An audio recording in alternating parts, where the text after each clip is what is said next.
네, 역시 ISA 저희가 빼놓을 수가 없습니다. 이번 주에 증권사별로 상품들 소개해드리고 있는데요.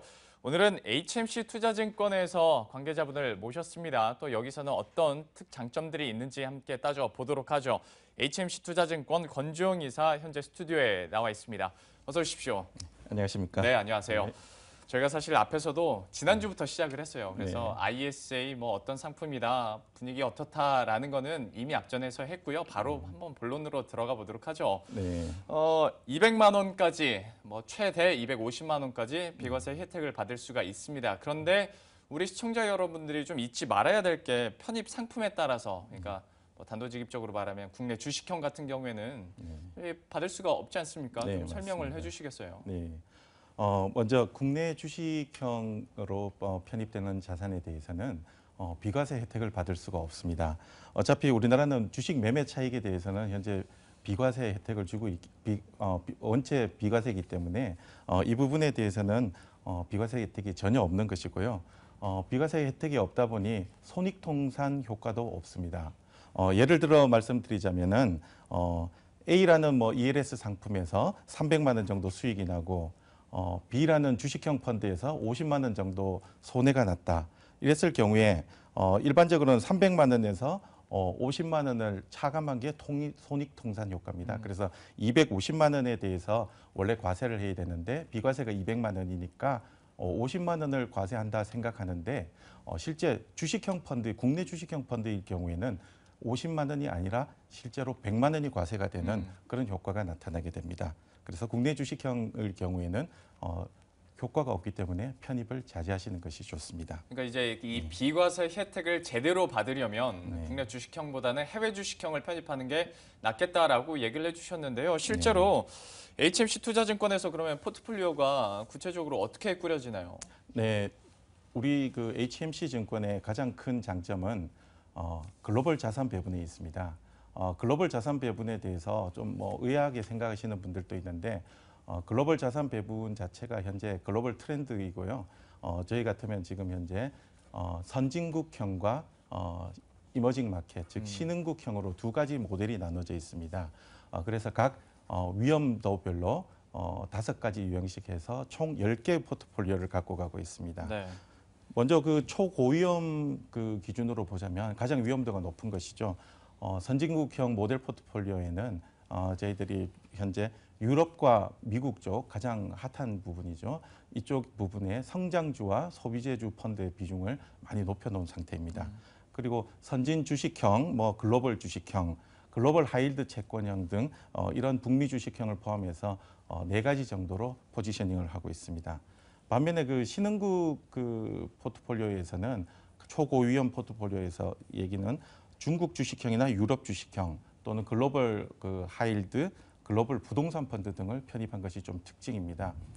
우리 원래 그 자산 배분을 할 때 주식과 채권만으로 그 대부분 배분을 하는데 우리나라 부동산 많이 중요시 생각하시기 때문에 저희들이 글로벌 부동산형을 편입한 것이 좀 특징이고 초고위험으로 이머징 마켓 쪽에 대해서는 초고위험 자산은 ETF로만 또 편입을 했다는 장점이 있어서 고객들의 선택 영역을 좀 넓힌 게 장점입니다. 예, 저도 방금 그 표를 보면서 놀랐던 것이 리츠가 있더라고요. 네, 그래서 맞습니다. 초고위험 모델 포트폴리오에 역시 리츠도 함께 포함이 될 수 있다는 점도 여러분들이 또 한 강점으로 생각을 해주시면 좋을 것 같습니다. 근데 이제 초고위험은 정말 초고위험인 거고요. 네. 이제 고위험이나 중위험에 대해서도 좀 설명을 해주셔야 될 것 같아요. 네, 저희들이 그 고위험 자산군에 대해서까지는 일반적으로 해외 자산으로만 구성을 했습니다. 고위험 자산군에서 가장 중요한 부분은 해외 주식형과 해외 배당형, 특히 이 해외 배당형들이 지금 글로벌 시장에서 상당히 좋은 성과를 많이 내고 있습니다. 여기도 물론 해외 부동산형 리츠가 포함이 돼 있어서 조금 강점을 보이고 있고 이머징 마켓 쪽 고위험군에서는 해외 주식형으로만 또 100% 포지셔닝을 해서 조금 더 선진국보다 조금 그 하이 리스크 하이 리턴을 추구하시는 고객들은 또 해외 주식형만으로 100% 포트폴리오를 구축할 수 있으십니다. 물론 이제 중위험 저위험으로 가게 되면은 저희들이 국내 채권형도 일부 편입을 하게 됐고요. 예. 여기에는 또 뭐 요즘 증권사들마다 화두이긴 한데 특판 RP 저희들도 5%로 해서 네. 3개월간 편입을 하고 있습니다. 그래서 중위험, 저위험 쪽은 아무래도 안전성을 추구하시는 고객들이 많기 때문에 저희들이 국내 채권형 RP 위주로 좀 구축을 했는 것이 특징이라고 볼 수 있습니다. 특판 RP는 대세인 것 같습니다. 많은 곳에서 하더라고요. 그리고 네. 이제 여러분들도 만약에 저희와 매일 함께 하셨다면 좀 차이를 느끼시겠지만 증권사별로 그래도 초고위험이어도 뭐 국내 주식형을 넣는 증권사가 있고요. 넣지 않는 증권사가 있습니다. 그리고 사실 이런 고위험, 초고위험 이걸 나누는 기준도 증권사별로 조금씩 다를 수 있기 때문에 뭐 예상 수익률과 함께 리스크가 얼마나 되는지도 여러분들이 직접 꼼꼼하게 따져보시면 좋을 것 같고요. 예, 그런데 이제 해외 상품만 편입을 하게 되다 보면 네. 수익률이 네. 그만큼 초고위험 대비해서 많이 나올 수 있을까 궁금해하시는 분들이 많을 것 같습니다. 네. 어느 정도 예상될 수 있을까요? 국내 시장의 지금 주식 시장이나 채권 시장의 성장세가 지금 한계를 보이고 있다고 판단이 됩니다. 네. 제가 간단하게 예를 들면 2015년도에 국민연금에서 자산 군별로 투자했는 수익률, 수익 기여분을 보게 되면 국내 주식형이 기여한 부분이 1.6% 정도 되고 해외 주식형에서 기여한 부분이 4.7% 정도로 해외 주식형에서 많은 수익률을 예. 기여받고 있습니다. 따라서 이제 저희들이 생각하는 바로는 국내 주식형이나 채권형보다는 해외 주식형과 대체 투자형 이쪽에서 조금 수익률을 추가 수익을 가져갈 수 있고 또 글로벌 시장의 변동성도 일정 부분 잡을 수 있는 상품들로 리스크도 줄일 수 있다고 그렇게 판단이 됩니다. 예, 해외 상품들을 위주로 편입이 된 초고위험 그리고 고위험 상품에 대해서 저희가 알아보고 있는데요. 그런데 이제 아마 여기에 더 사람들이 많이 몰리지 않을까 싶습니다. 중위험, 중수익 사람들이 참 많이 좋아합니다. 네, 맞습니다. 때문에 과연 중위험이면 아무래도 수익률도 떨어질 수밖에 없는 거기 때문에 그런데 또 사람 욕심이란 게 수익은 또 극대화시키고 싶고요. 그렇죠. HMC 투자증권만의 그렇다면 전략이 있을까요? 예, 이 부분 참 고민을 많이 했는 부분입니다. 언제부턴가 이 중위험 중수익이란 말이 시장의 트렌드로 자리 잡고 있어서요. 예. 저희들이 이 부분을 안전한 채권 위주로 구축을 한다든지 이랬을 때는 조금 수익률 부분에서 커버를 할 수 없는 부분이 생기게 됩니다. 네. 그래서 가장 저희들이 핵심을 가지고 있는 게 세 가지입니다. 첫째, 중위험군 이하에다가 헤지펀드 전략을 적극적으로 구사하는 헤지펀드형 펀드를 편입을 했습니다. 예. 이 펀드들은 주식 채권뿐만이 아니라 환율, 변동성이나 모든 글로벌 자산에 투자를 하게 되고 또 다이나믹 헤지를 통해서 변동성도 대부분 잡아주고 추가 수익을 올리는 반면에 변동성은 최대한 낮춰서 하방 경직성을 가지게 되는 펀드들을 일부 편입을 했습니다. 예. 그래서 안정성 속에서 추가 수익을 얻을 수 있는 기회를 좀 만들었고요. 그다음에 또 이번에 최근에 출시가 됐는데 전자단기사채를 이용한 펀드를 활용했습니다. 네. 이 부분은 일반 MMF나 예금에 대비해서 50에서 100bp 정도 아웃퍼폼을 하는 펀드를 편입함으로써 추가 수익과 안정성을 함께 잡았고요. 마지막으로는 아까 말씀하신 대로 모든 증권사의 화두 특판 RP 5%를 예. 해서 세 가지 자산을 활용해 가지고 안정성에다가 추가 수익을 기여할 수 있도록 그렇게 포지셔닝을 했습니다. 그러니까 고민일 것 같습니다. 수익을 내려면 약간 네. 고위험 상품이 있을 수밖에 없는데 네. 그것을 중위험으로 줄이고자 하기 때문에 나온 전략 중에 하나가 이제 헤지펀드 전략, 그래서 변동성이나 위험률을 줄이는 것도 전략의 또 하나의 아이디어가 되는 것 같습니다.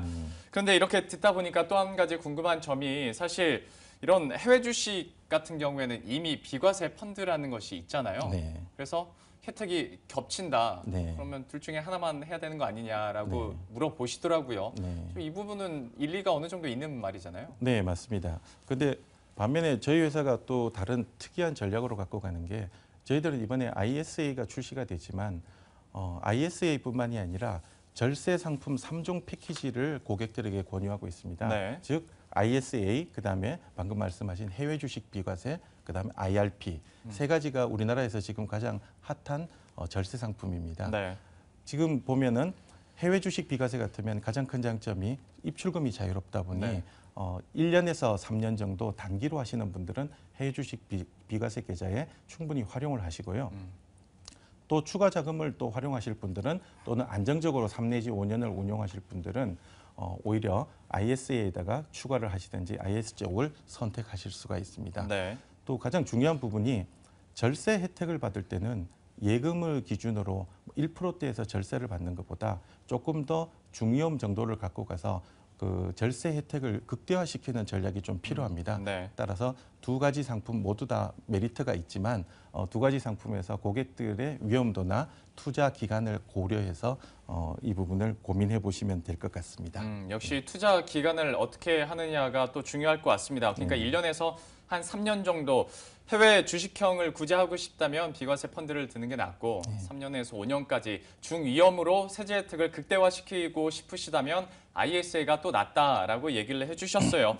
자, 전반적으로 HMC 투자증권의 ISA 상품들이나 전략에 대해서 저희가 살펴보고 있습니다. 시간이 많이 가서 이제 한 30초 1분 정도밖에 없을 것 같은데요. 마지막으로 우리 투자자분들에게 한 말씀 좀 해주시고 마무리를 해보도록 하죠. 예. ISA 상품이 나오면서 절세, 비과세에 대한 관심들이 많이 높아지고 있습니다. 지금 그 시장의 상황을 봤을 때 매매나 투자만으로 수익률을 올리기가 상당히 어려운 상황입니다. 즉 세금 효과를 극대화시키는 것이 투자의 1순위가 되었다고 판단이 됩니다. 따라서 그 비과세 200만 원이나 250만 원이 조금 적다고 생각하실 수도 있지만 9.9% 분리과세나 이런 부분들도 충분히 활용하시고 오히려 지금 ISA를 조금 주저하시는 분들은 가장 중요하게 고민하셔야 되는 부분은 세금 효과 극대화와 함께 자산 배분, 그다음에 타이밍의 배분에 대한 부분을 적극 고려하시기 바랍니다. 예. 자, 이렇게 해서 오늘 증권사 ISA 상품에 대해서 알아봤습니다. HMC 투자증권 권주용 이사와 함께했습니다. 오늘 말씀 고맙습니다. 네, 감사합니다.